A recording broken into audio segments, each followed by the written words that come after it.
मुझे फख्र है कि मैं आका का उम्मती हूं। शेरगाटी विधानसभा से इसने टिकट दिया। एक दुर्गा वाहिनी आरएसएस की तंजीम के एक मोहतरमा को टिकट दिया। वो एक्सट्रीमिज्म नहीं है? अरे तेजस्वी, तुम मरने वाले अब्बास अली मधुबनी के ताल्लुक से तुम एक लफ्ज नहीं बोलते और बोलते ओवैसी एक्सट्रीमिस्ट, चरमपंथी, आतंकवादी है। क्या फायदा इन लोगों को इख्तिदार की कुर्सियों पर बिठाने का, जब एक 8 साल का बच्चा 7 दिन के लिए अपनी मां से महरूम हो गया। तेजस्वी यादव ने आज मीडिया को इंटरव्यू देते हुए कहा कि असदुद्दीन ओवैसी से मीडिया के लोगों ने पूछा, एक मोहतरमा ने पूछा कि आप ओवैसी से क्यों इत्तेहाद नहीं किए, तो तेजस्वी ने कहा कि ओवैसी, क्या कहा उसने, ओवैसी एक्सट्रीमिस्ट है, चरमपंथी है, इंतहा पसंद है, दहशतगर्द है।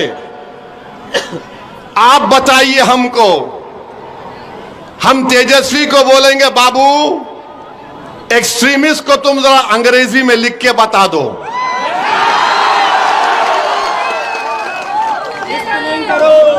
हमको एक्सट्रीमिस्ट बोलता है। नहीं, सुनिए, हमको एक्सट्रीमिस्ट क्यों बोलता है?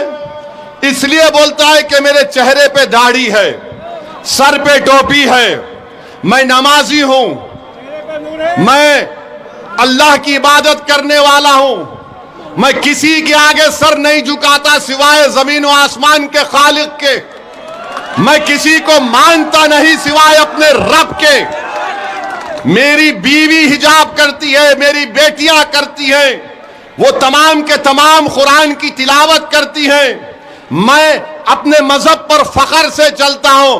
तो ये बोलता है ये एक्सट्रीमिस्ट है। अगर ये एक्सट्रीमिस्ट है तो तेजस्वी सुन ले, कान को साफ करके सुन ले, मैं और मेरी औलाद सुबह क़यामत तक रहेगी तो हमेशा हम अल्लाह की इबादत करते थे, करते रहेंगे। हम कुरान को अल्लाह का कलाम मानते थे, मानते रहेंगे। हम रसूलुल्लाह सल्लल्लाहु अलैहि वसल्लम पर, उनकी अजमत पर अपना सब कुछ कुर्बान करते आए और करते रहेंगे। अगर रसूलुल्लाह सल्लल्लाहु अलैहि वसल्लम का उम्मती होना एक्सट्रीमिस्ट है तो सुन तेजस्वी, मुझे फख्र है कि मैं आका का उम्मती हूं, मुझे फख्र है। और बोलता है एक्सट्रीमिस्ट है। तो बताओ, ये तमाम कोचादामन सीमांचल के लोग जो लुंगी और सर पे टोपी पहनकर, ये गले में डालकर खेतों में काम करते हैं और नमाज का वक्त होता तो हमारी बहनें, हमारी माएं सब अल्लाह के आगे सर्वसजूद हो जाती हैं, क्या ये तमाम चरमपंथी हैं तेजस्वी? तुमने किसको बोला चरमपंथी, बताओ मेरे अजीज दोस्तों और बुजुर्गों। तेजस्वी की नजर में चरमपंथी वो नहीं है। शेरगाटी विधानसभा से इसने टिकट दिया। एक दुर्गा वाहिनी आरएसएस की तंजीम के एक मोहतरमा को टिकट दिया।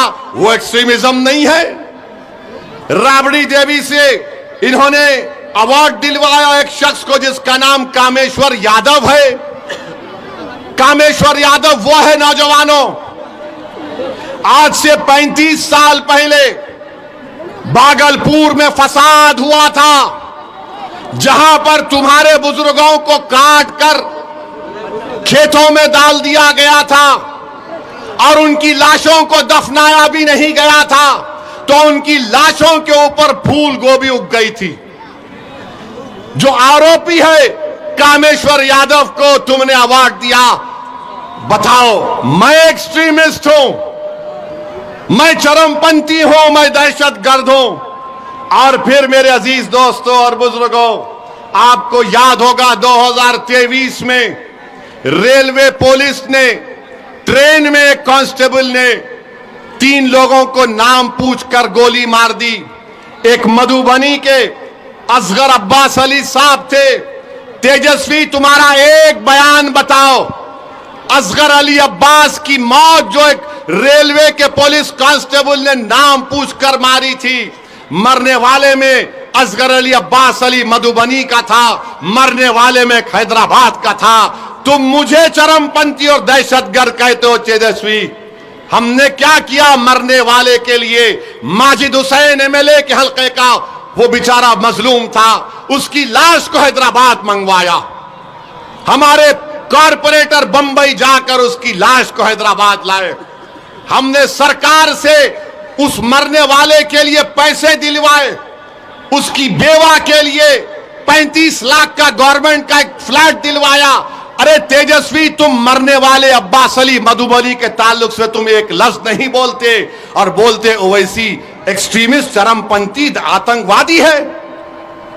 याद रखो, तुम्हारे इस तरह के बयानबाजियों से कई लोग, मुसलमान बच्चे जेलों में आज सड़ रहे हैं। सुनो, कोचा दामन और सीमांचल और बिहार की जनता जो 14% रहकर वजीर आला बनना चाहता है, यह उसकी सोच है कि जिसके सर पे टोपी और दाढ़ी है उसको चरमपंथी कहता है, आतंकवादी कहता है। बताओ, इस तेजस्वी में और मोदी में अब क्या फर्क बाकी रहा? बताओ क्या फर्क बाकी रहा? ये सबको बोलेगा जिसके चेहरे पे दाढ़ी देखेगा, जिसके चेहरे पे टोपी देखेगा, कुर्ता पैजामा देखेगा, बोलेगा ये चरमपंथी है। मेरे दोस्त, पहचानो इन लोगों को। इलेक्शन आता जाता रहेगा, मगर याद रखो, अगर तुम सांप को दूध पिलाओगे, ये सांप इजहार असवी को डस चुका है, कहीं ये कोचा दामन और सीमांचल की जनता को ना डसे। फैसला तुमको करना है, फैसला आपको करना है। और फिर ये तेजस्वी 8 सितंबर 2022 सीवान में एक 70 साल का बूढ़ा अपने पोते के साथ मस्जिद में नमाज पढ़ रहा है। गड़बड़ हो गई, पुलिस ने 70 साल के बूढ़े को गिरफ्तार करके जेल भिजा दिया। आपको बता रहा हूं, तेजस्वी उप मुख्यमंत्री है। 2 दिन तक यह बच्चा पुलिस स्टेशन में रहा। उस बच्चे की मां पुलिस स्टेशन के बाहर खड़े रहकर रो रो कर पुकार रही थी, मेरा बच्चा 13 साल का नहीं है, यह बर्थ सर्टिफिकेट है 8 साल का है। कौन गया? अख्तर अली मान गया दौड़कर। इस जालिम तेजस्वी ने क्या किया? उस 8 साल के बच्चे को जेल भिजा दी। कानून यह बोलता है जो 15-16 साल के होते हैं उनको अलग जेल होती है। आप सोचो थोड़ी देर के लिए, अगर आपका बेटा होता 8 साल का होता तो 2 दिन अपनी मां बाप के बगैर पुलिस स्टेशन में था, 4 दिन जेल में था बड़े बड़े कातिलों के साथ। मैं जब सोचता हूं मेरे रोंगटे खड़े हो जाते। तुम उप मुख्यमंत्री थे, 7 दिन के बाद वो बच्चे को बेल हुई और लोग बोलते हैं ओवैसी क्या करेगा? अरे ओवैसी कुछ नहीं करा, मगर कम से कम पुकार रहा था मेरा बेटा है, छोड़ो छोड़ो छोड़ो। तुम तो कुर्सी पर बैठे थे, तुमसे उठा भी नहीं हो सका। क्या फायदा इन लोगों को इख्तिदार की कुर्सियों पर बिठाने का, जब एक 8 साल का बच्चा 7 दिन के लिए अपनी मां से महरूम हो गया और तेजस्वी एक लफ्ज नहीं बोल सके।